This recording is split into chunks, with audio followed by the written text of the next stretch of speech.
Hi and welcome to True Crime with Emma Kenny. Now if you enjoy watching these, or if this is your first time here and you think you might enjoy them, why don't you subscribe?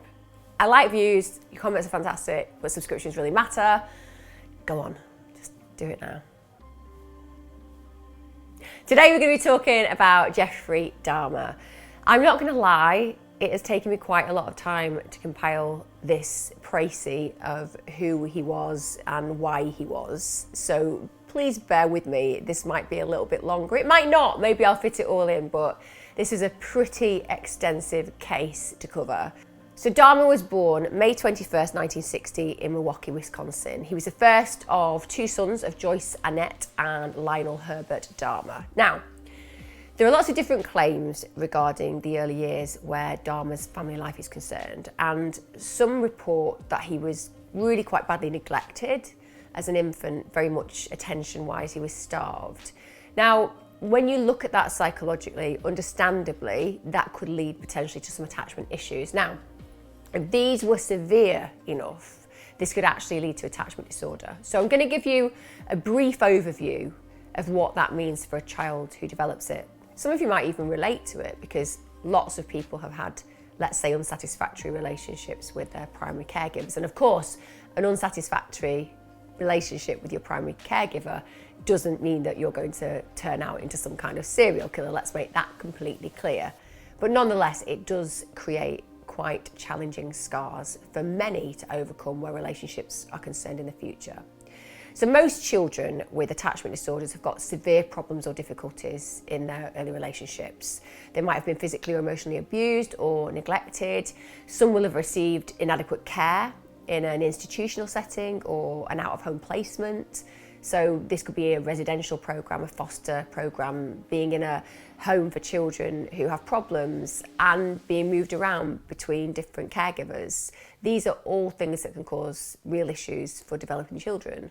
But also, if you've had a really challenging home life, you might have had poor relationships with your primary caregivers because they are problematic and abusive towards you. The exact cause of attachment disorder isn't actually known, but research does suggest that inadequate caregiving is a possible cause. The physical, emotional and social problems associated with attachment disorders can persist as the child grows older. And it makes sense because when you're a child, these primary relationships that you're experiencing become your almost norm for what you expect from other relationships. Now, children who have attachment issues can develop two possible types of disorders. You've got reactive attachment disorder and you've got disinhibited social engagement disorder. So children with reactive attachment disorder are less likely to interact with other people. Basically, because their negative experiences with adults in their early years has led to them struggling with those kind of connections. They've got difficulty calming down when they're stressed. They might not seek comfort from their caregivers when they're sad, and they're things that we'd expect to see. And these children might have very few emotions when interacting with others. And you might be able to see that children with this particular disorder are unhappy or irritable or scared, when they're actually engaging in day-to-day activities with their caregiver. And the diagnosis of RAD is made if symptoms become chronic. Now, the other one is disinhibited social engagement disorder, known as DSED. Now, children with DSED won't necessarily appear fearful when meeting somebody new for the first time. And I've worked with children like this. And it can be really disconcerting when a stranger's child comes over and sits on your lap or kind of takes you by the hand, because you know that on one level that might seem that they're friendly, but on another it makes them incredibly vulnerable. This over-friendliness means that they might walk up to strangers, talk to them, hug them, and younger children will even let strangers pick them up, feed them, give them the toys to play with. And when these children are put in a stranger situation, they don't check with their parents or caregivers. So they're the ideal child for somebody to abduct, because they'll just literally walk off with anybody who reaches out for them. They're so starved of the attention that they require that they've learnt to find it in the pockets of possibility that lie around them.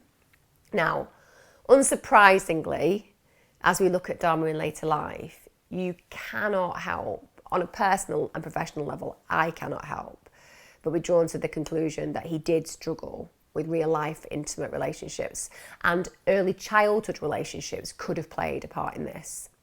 This noted, Other neighbours and people that actually knew the infant Dahmer do tell a very different story, one where he was absolutely doted on by his mother and father.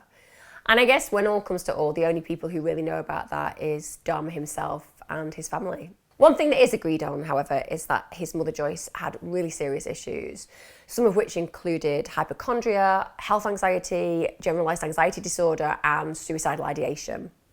Her husband Lionel, that's Dahmer's father, was always away studying at the time because he was studying chemistry at university.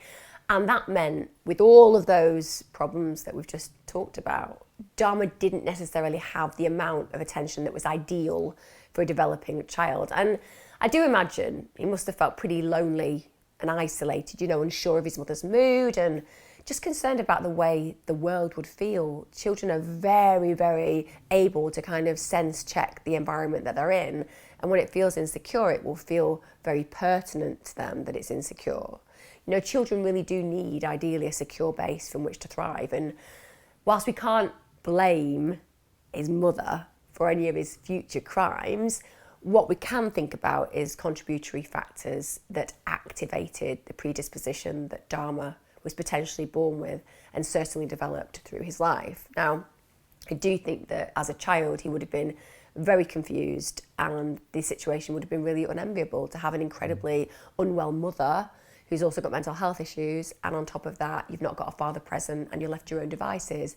It's a pretty scary environment for a child. Now, another issue in the family was Joyce's temper.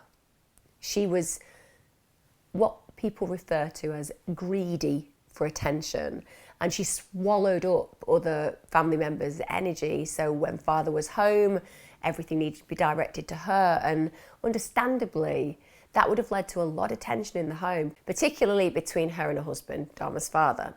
Now, no child likes to witness conflict, but in particular, they really don't like seeing their primary caregivers fighting, as it undermines their security on every single level. If you were a child, would you want to be in a house with so much anger or hostility? Or would you wish to escape? Maybe into your own imagination, or maybe to activities that helped you to manage the rage you felt as a child with so little control over your home environment. Because even as children, we want to have a level of control over our environment, and if it's not there, often we'll seek to create it to some degree. Now, just before Dahmer was 4, one of the significant events that happened to him was he had a double hernia operation. Now, before this procedure, this is really important, he was considered a happy and energetic kid. But immediately after this operation, according to his family, according to his father, things changed. And he became really subdued and really withdrawn. Now, I am not a medic, nor am I medically qualified, but this really interested me. So I thought I'd do a little bit of research before I put this particular film out. Now, I have had lots of operations myself. I've never had any side effects from anaesthetics, but I have discovered by doing this research that there is a whole body of medical research that suggests the younger or older that you are, then the more potential there is for lasting brain dysfunction in these extremes. So if you're very young or very old in those age categories, you are more likely to have lasting brain dysfunction. Now, as you're all aware, if you watch me, the more brain damage, the more potential for impulse control issues. And I think one of the things that anybody who's heard anything about Dahmer can agree is that he definitely had those. Now, when he went to school, he was considered both by his teachers and his peers as quiet and very shy. And his elementary school teacher actually brought into focus the idea of abandonment issues. She felt the way he acted and communicated suggested that he potentially had attachment disorder. Now, this might not be too off the mark when you actually think about what was said earlier regarding his home life. And it is interesting to note that one of his first teachers basically hit the nail on the head, feeling that he did have these kind of attachment issues. His home life remains unenviable. It's problematic. His mother gets pregnant again. So imagine as a child, you've already got all of these issues going on around you. You're not getting the attention. There's a lot of conflict in the home. You're feeling quite isolated and lonely. There's been significant changes, both potentially on a brain level, but also the fact that you're now attending school. And now mum gets pregnant. which is going to cause issues because it exacerbates her mental health issues, full stop. And it also brings a difficult pregnancy and a new sibling to the mix for Jeffrey Dahmer. It's going to have been a lot of changes very quickly. Now, in spite of all of these issues, it does actually seem that Dahmer was able to build some good friendships around him, you know. School became quite a social activity, and it was a place that he built relationships that were important for him in his early childhood. But even at this stage, friends actually start to notice that there are behaviours that Dahmer exhibits that they don't necessarily feel are either understandable for that age or acceptable as far as childhood is concerned. Because one of his obsessions, and it began really, really early in his childhood, was a nearing fixation with dead animals. Now, initially these might be bugs and butterflies that he'd bring home, but later, and not much later, still when he's a very young boy, it starts to grade itself up to roadkill. Now, I get it. On one level, you might think to yourself, well, what harm was he doing? You know, the animal was dead. His father was a science student. Couldn't this just be Dahmer having a scientific mind? Well, you know, maybe is what I'd say to that. But except he didn't just take a look at the animals he found. It wasn't a fleeting interest in the macabre or seeing what the end of life looks like for an animal. In biology class, we had the usual dissection of fetal pigs, and I took the remains of that home and kept the skeleton of it, and I just started branching out dogs, cats. He actually took it way further. He used to get the animals that he found, dismember them, and then he'd store them in his tool shed. And one of the reasons that he did that is he really had this fixation with how animals fitted together.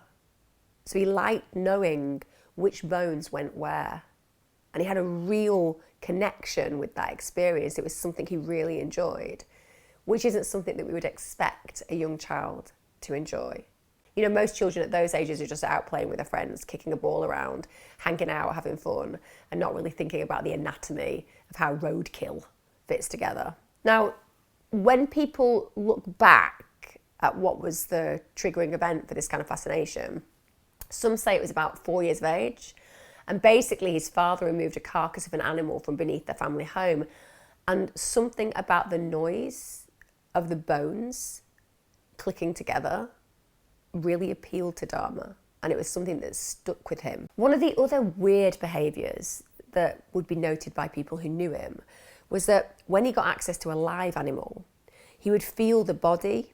He would try to figure out where all the connections that he knew bone-wise from his experience of dissecting the bodies, how that played out in real life. It was just mystifying to me how the insides of the animal looked. There was a sort of general excitement for me. I don't know why. So again, this real desire to go beneath the skin, less interested in the life of the animal, more interested in what connected the animal, which pieces fitted together. And all I know is that I wanted to see what the insides of these animals looked like. There may have been some violence involved, some underlying subconscious feelings of violence. It was a compulsion, became a compulsion. Now, I think we can all at this point agree that this isn't the workings of a budding orthopaedic consultant, right? I mean, if you need any more convincing that this was a psychopath in the making, then let me add the little extra pieces of the psychopathic jigsaw by telling you that as a child, a young child, he actually found the carcass of a dog and he decapitated the dead dog's head, nailed its body to a tree, and then he impaled the dog's head on a stake beside a cross. Take them back in the woods, skin them sometimes, slit them all the way open, look at the organs. not quite the ordinary exploits we'd expect from a well-adjusted child, I think we can all agree. In October 1966, a family moved to Doylestown, Ohio, where Joyce gave birth in December, and Jeffrey Dahmer was actually allowed to choose the name of his new baby brother, and he chose the name David, which kind of gets me a little bit because I always think that's quite a biblical name, isn't it? And we're as far away from redemption and kindness and compassion as we can possibly be, but that's the name he chose. Now, the same year, his dad finally gets his degree and he starts working as an analytical chemist in nearby Akron, Ohio. Now, a really strange thing happens in 1968, another step forward on this psychopathic trail, so to speak. They're eating a family meal and there are chicken bones left on the plate. And one of the questions that Dahmer pipes up to ask is, what would happen if the chicken bones that they'd just finished were put in bleach? Now, you have to remember that Lionel, Dahmer's father, has just qualified as a chemist. And his son showing this kind of interest in the work area that he takes part in is going to be exciting. Every parent wants their child to see them as a role model. And that means that, unsurprisingly, Lionel says, hey, I'll show you. Which on one level, you go, okay, that's kind of what a parent might do if they've got a working interest in that. And Dahmer seems to show that kind of interest. But you then think about the future forwarding of that, because that lesson came in very handy for Dahmer once he graduated to full-on serial killings. One of the things that we also see at this point is his behaviour is becoming more bizarre. And as that becomes more bizarre, it impacts on his friendships. They don't continue to flourish. And as Dahmer grows into an adolescent, from his freshman year, which in the UK is around the age of 14, obviously in the US you'll know what a freshman year is, but we see that his behaviour has really started to slide. And it is really sliding because he's drinking regularly, 14, and he's drinking heavily. It really starts to ramp up. In fact, it's so problematic, he's bringing alcohol into school every day. So he's got a real problem with self-regulation at this point. Now, one of the things that he would say to people when they were asking him about his alcohol use was it was his medicine. Now, that might have been collateral damage from his home life, maybe the way his mother self-medicated constantly. Maybe he saw that kind of self-medication as just a part of how people cope. And even though he was an outcast at school, he still had teachers referring to him as intelligent, and even though he didn't necessarily score above average in his results, people did recognise that he was a bright boy. And to some degree, even though he didn't have lots of connections at school and he had all these extra problems, he still got involved with certain aspects of school life. You know, he's a keen tennis player. He also played in the school band. That said, one of the common themes that people mention about Dahmer is that he was really uncommunicative, and that this led to him struggling with relationships full stop, which is going to. And when you think back about attachment disorder, we were talking about earlier on, again, it kind of gives us another ingredient to add to that potential that he did have those problems. You know, this is a person who was really struggling with even the most basic of communication amongst peers in school.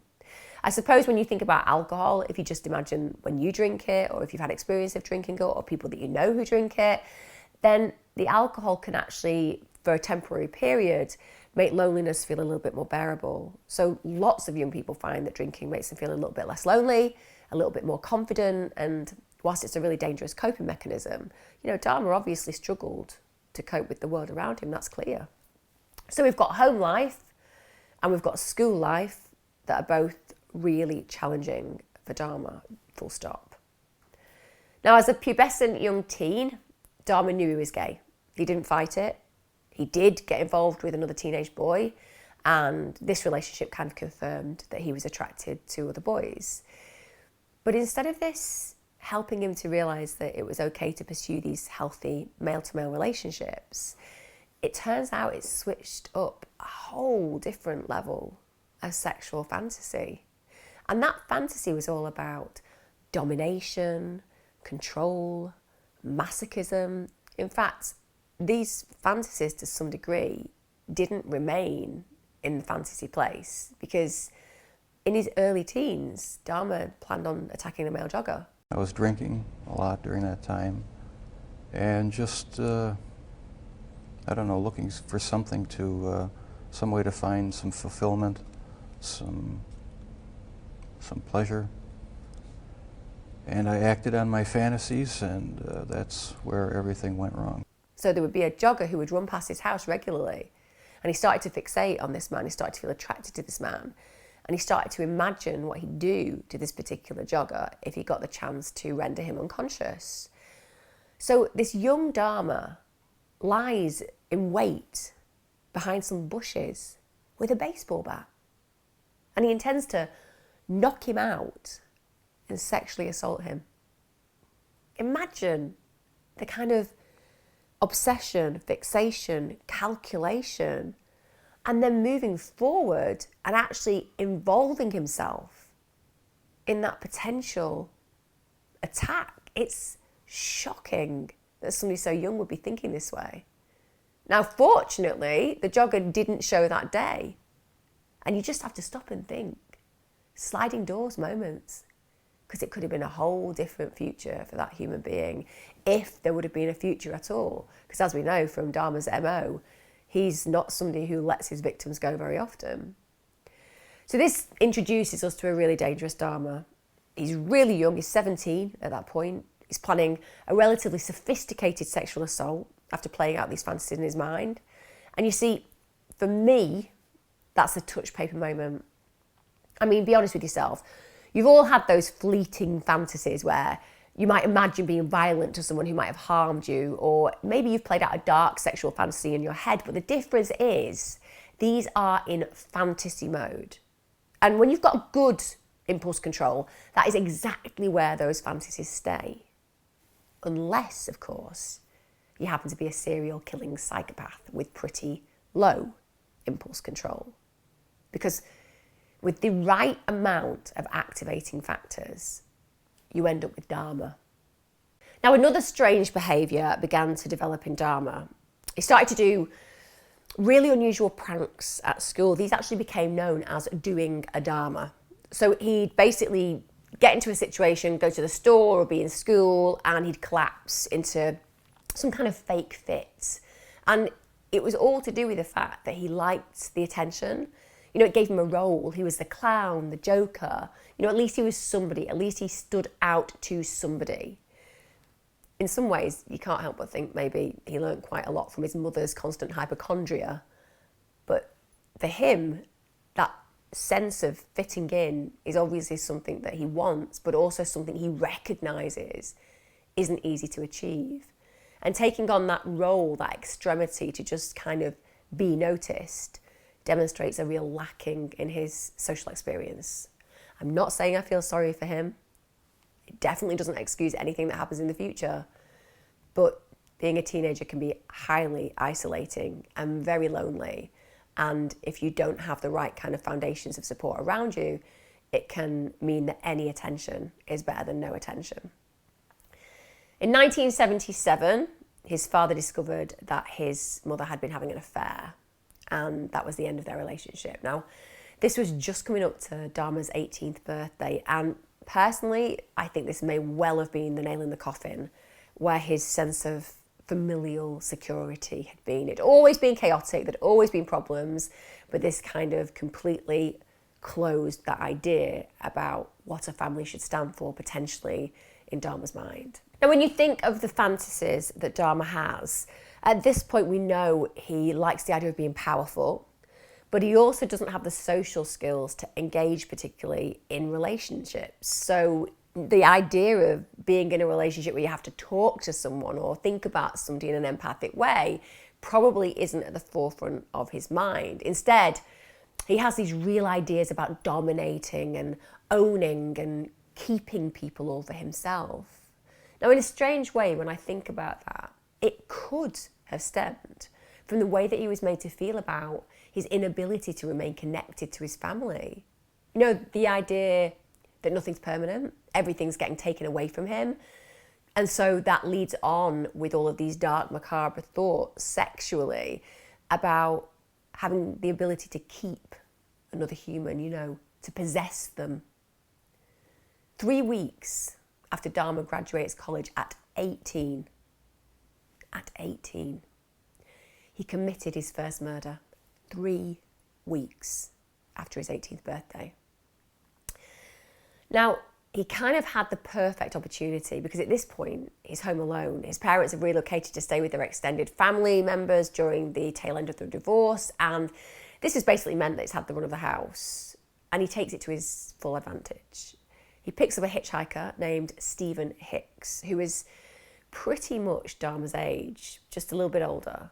Now, once he's in the car with him, he invites him back to his parents' home to drink. Now, Hicks goes happily. It was a time where hitchhiking and hanging out was pretty normal. And the thing is that for Dahmer, this would be incredible because he has an opportunity to do and play out all the fantasies that he's been fixating on for such a long time. You know, since early childhood. Let's be honest, he's had this real connection and fixation since early childhood around what he sees as giving him an enjoyable experience, such as deconstructing bodies and playing with bones. And now he's got these fantasies about having sex by domination and sadism. So we now have a playground opportunity where there's no boundaries because there is no one around to protect Hicks from what's about to happen.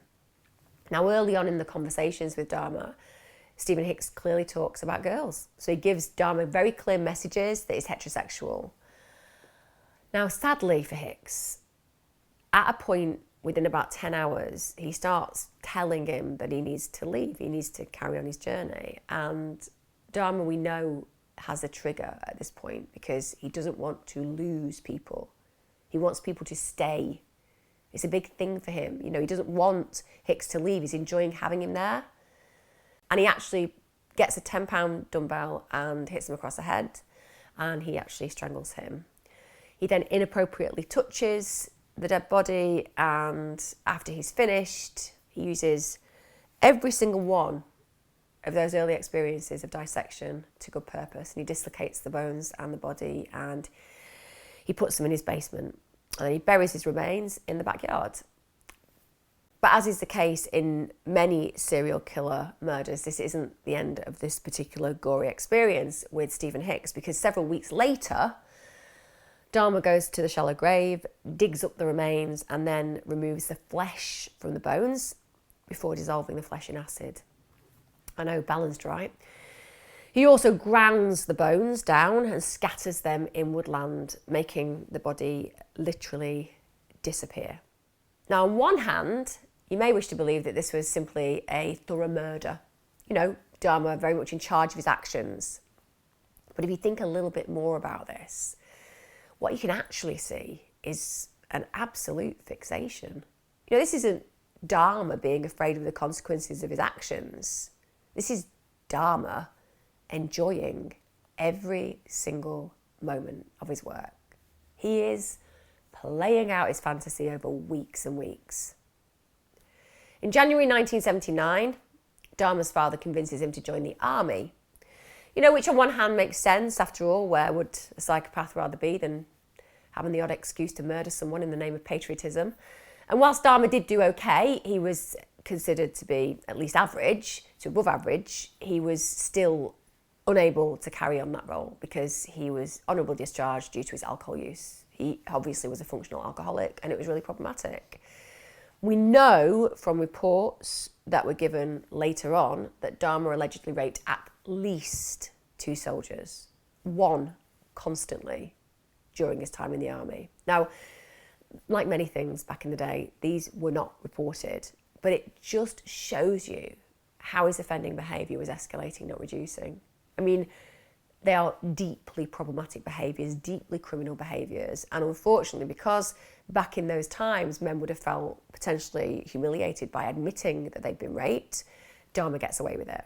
Now, when Dahmer comes out of the army, his immediate reaction is to go and stay at a local hotel. He ends up running up loads of bills, and the consequence of that is he says, "Can I come home and be with you, Dad?" So he rings his father, asks whether he can go home to stay, and it's agreed.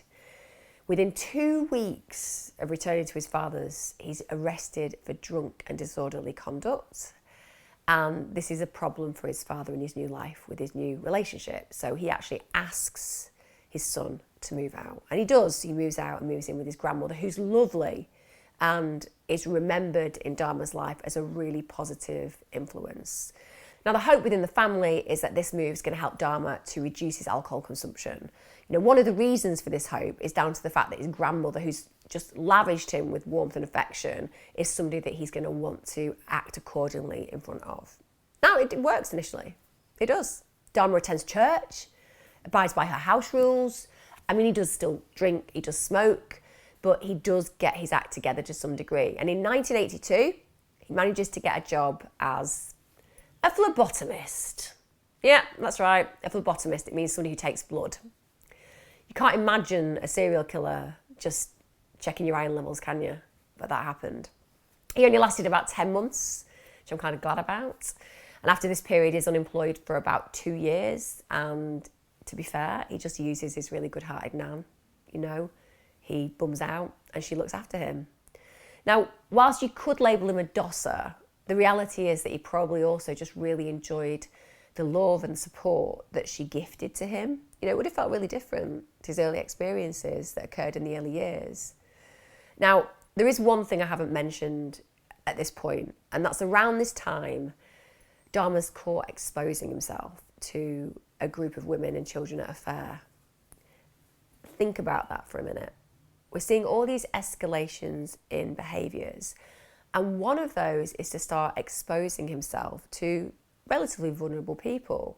So there is a power dynamic, but also doing something very open could to some degree suggest that there is a little part of Dahmer who early on knows that his behaviour is out of order, and by exposing himself he plays with danger, and there is a possibility that he could be caught. I'm probably giving good licence to him there and good conscience to him there that he might not have had. But it's a dangerous game exposing yourself that way. And I do wonder, was he aware of his spiralling psychopathy? I mean, it did get a result. It got a fine of $50. It might not have been a massive punishment, but it does show that he was brought to justice to some degree for what he did. Now, these days, if somebody did this, it would go on the criminal records, there would be a Sex Offences Act signature, and it would mean that anything that he did elsewhere would be followed up. But things didn't work that way. It was so difficult to join the dots back in the 60s, 70s, even 80s. So punishments that happened in one state didn't carry forward to another. And it's important to note that. Because understandably, in modern day, it's much easier to bring people to justice for crimes because there's so many opportunities to share information and also lots of CCTV and so on. From here, you are going to love this because I always find that the jobs that serial killers choose kind of make me go, wow. He becomes a mixer at a chocolate factory in 1985. Kind of reminds me of Charlie in the Chocolate Factory, but the horror version. And at this point, he starts to obviously be very aware of his sexuality. There's lots of options to go to bathhouses, which are a bit like gay spas, so to speak. There's a lot of men who go and share their bodies, and it's loose and fun and free. And obviously, for most people at that time, that would have been really helpful because you want to be able to go to a bathhouse and hang out and be who you are. But Dahmer completely takes advantage of this, you know? He's actually banned at one point from a bathhouse, which we'll talk about. Now, one of the things he does during this period of time is he steals a mannequin, a male mannequin from a store. I have no idea how anyone would be able to smuggle one of those out in the pocket, but somehow Dahmer manages to. Now, that mannequin gives you an insight into the crimes that were about to unfold because he used it for sexual pleasure. He liked the fact that it was inanimate. It could be manipulated, put into positions that he wanted. The fact that this cold and stiff object was something that Dahmer related to, again, connects the dots regarding his desire to own dead bodies. And when his grandmother discovers this mannequin of a man in the cupboard, she's unnerved and she asks him to throw it out, which he does. Now, as I mentioned before, one of the places that he starts to frequent that created some problems for Dahmer were the bathhouses. So he'd meet other gay men there to have sex.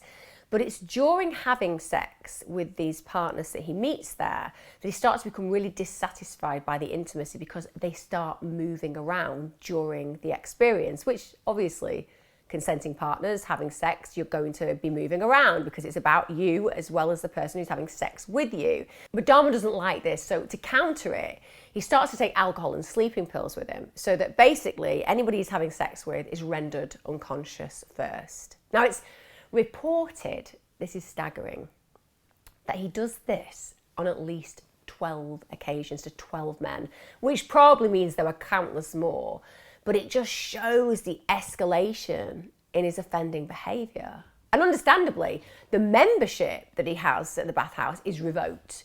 In spite of that, he just sees that as a small problem and starts to organise opportunities of meeting other people in motels instead. And he carries on that kind of behaviour. Things had been building up gradually, going to bookstores, going to the bars, the gay bars, bath clubs. When that wasn't enough, buying sleeping pills and using it on various guys in the bath clubs. It just escalated slowly but surely. Now, after his membership is revoked, he doesn't get dissuaded by the fact that he's been caught and that people are obviously worried about the kind of behaviours that he is actually doing. He simply organises opportunities elsewhere to meet other men. So he organises them in motels instead and carries on that behaviour.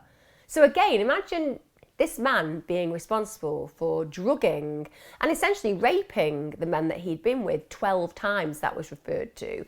That means that there are no consequences because to some degree, Dahmer's just getting away with it. So there won't have been anything to bruise that confidence and to reduce that kind of offending behaviour. Now, around this same time, another escalation occurs. He starts to obsess about the idea of digging up graves of young men. In fact, there's a particular teenager he reads about and he imagines going and digging the grave up and having sex with the dead body. Now, he goes so far as to find out about a young man who's died and he actually goes and tests the soil. But he finds out that it's too difficult, too challenging to actually dig up. But again, what kind of insight are we being given there to that necrophilia? To that desire to have sex with a dead body, that desire to return to that state where he's with the mannequin, you know, cold and stiff potentially and dead, you know, where he can own it without consequences because, of course, a dead body can't tell anybody anything, can they? Now, again, around this time, he's also caught exposing himself again to young boys. So there is something of an exhibitionist in Dahmer, but also it shows that he has such really low impulse control. He's constantly placing himself in danger of being caught. You know, maybe that exhilarates him. Or maybe just somewhere deep in his conscience, he knows what's coming. Maybe he wishes to be stopped. Again, I'm giving him benefit of the doubt there. But who knows? Maybe there is, even in a warped serial killing psychopath, still a tiny thread of humanity that just tries to get heard from time to time. I don't know, it's like, I don't believe I have a split personality, but you know the feeling where you're sort of glad about something, but on the other hand you're not. That's how it was. It was a relief not to have to keep such a gigantic secret that I had kept for so many years. Between 1987 to 1991, Dahmer kills constantly. And he does so with absolute expertise. Now, during the early killings, Dahmer is actually still living with his grandma. And she is very tired of him constantly bringing men home. And she actually asks him to get his own place because of this. But she has absolutely no idea that he has drugged and killed a man at her home. Or that he had kept the decapitated head of this victim in his wardrobe for 10 days at one point. But one of the things that she is conscious of is that there seems to be some terrible smells emanating from the drains. I wonder what that could be. Now, because Dahmer's obviously been asked to leave, he needs to find a new place to live and he moves to North 25th Street. That's where the boundaries are fully removed. You know, Dahmer is completely free to uphold this reign of terror and to kill again and again. And he does this with absolute lust. In total, 17 young men were murdered. Dozens were raped, and let's be honest, who really knows the truth about all of these crimes? When we look at Dahmer, we know he was a sadist, a necrophiliac, and his victims were mere puppets for him to play with. The only motive that there ever was to completely control a person that I found physically attractive, and keep them with me as long as possible, even if it meant just keeping a part of them. In fact, he would have had more victims if some of them hadn't outsmarted him. For an example, a young man named Tracy Edwards. He managed, once lured back to Dahmer's apartment, to smell the foul and rotting flesh, and he saw in the corner of the room a large blue barrel, full of acid actually. And if he'd have opened up the fridge in the apartment to grab a beer, he'd have discovered the severed head of one of Dahmer's victims. It is believed that Dahmer actually ate some of his victims' remains, may even have fed some of those remains to his neighbours. Apparently neighbours said that he'd often offer them sandwiches, like a corned beef type style. On reflection, you wonder what he was really feeding them. After all, there were a lot of bodies that he needed to get rid of. Now, as I said, Tracy Edwards had a very close call. And when he went into the apartment, he sensed something was off, he smelt something was off, it didn't look right. But Dahmer comes over to him and actually puts handcuffs on him. At that point, fortunately for Edwards, he puts the handcuffs on the front of his body. And when Dahmer goes near him with a knife and says he's going to rape him, Edwards reacts. He manages to completely overpower him, pushes him away with his feet, and he gets out and runs. I mean, lucky escape isn't the half of it. Just down a few blocks, he manages to flag down a police car because, understandably, he has handcuffs on. He wants to be freed from them. So he asks the police whether they can unlock his cuffs, but they can't because the key doesn't fit. So they take back Edwards to Dahmer's address, and the rest is history. What's really sad, though, apart from for all the victims that were killed, is that the police themselves had been back to that very same apartment block months earlier, after a group of distressed girls had called them after finding a really, really confused and distressed young man who was sat on the corner of 25th Street. This is one of Dahmer's victims who had woken up and managed to escape.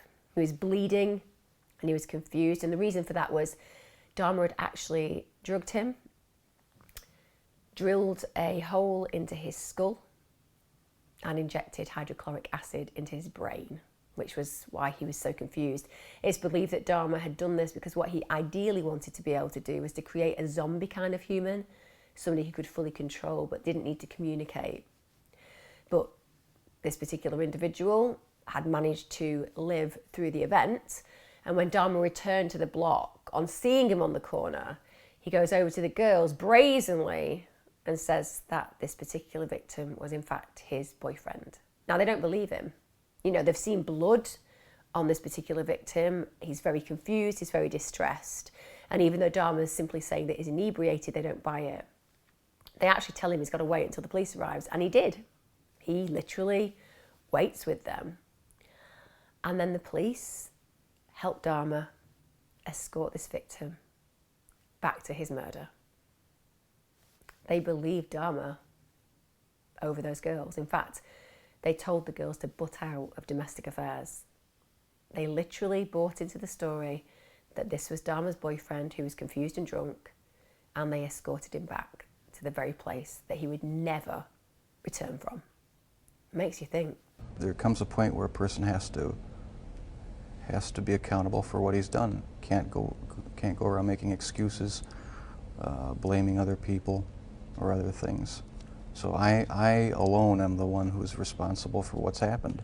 Now, whilst the experts who looked into the psychology of Dahmer agreed that he was sane and fit to stand trial, one psychiatrist noted this: he killed those men because he wanted to kill the source of his homosexual attraction to them. In killing them, he killed what he hated in himself. This is a psychiatrist called Palermo. He concluded that Dahmer was a sexual sadist with an antisocial personality disorder, but he also concluded that he was indeed legally sane. Dahmer was found guilty and he was sentenced to live the rest of his days in prison because the death penalty had actually been abolished in the state that he'd been tried. But it was made clear to Dahmer that he would never be free in this life, at least, to walk the streets again. Just 2 years after Dahmer went to prison, he was attacked and killed by a fellow inmate, Christopher Scarver, who was a schizophrenic who beat him to death with a metal bar in the bathroom. In fact, he beat 2 men to death. He actually advised officers that God had made him do it. Whilst Dahmer was alive after the attack, he died 2 hours later in hospital. So, whilst you could say that the death penalty was denied, it seems that the Grim Reaper still managed to find Jeffrey Dahmer using a man by other means. I told you it would be a long one, but Dahmer is a really complex character. I think we can all agree he's one of the most gruesome serial killers, but also you have to look back at what formed him. Would Dahmer have become the killer that he was if he hadn't had certain ingredients within his experience as a child to become the man that we all learnt to fear? Dahmer is definitely an example of nature and nurture. I have no doubt that there was a predisposition there for harm, but I wonder how life would have been if he'd experienced secure attachments, or if there'd been more consequences to some of his early, very, very troubling behaviour. Either way, we are where we are, and Jeffrey Dahmer will undoubtedly go down in history as one of the most sadistic killers that the world has ever known. Join me next time, next Sunday, same time, same place, and remember, subscribe if you enjoyed it.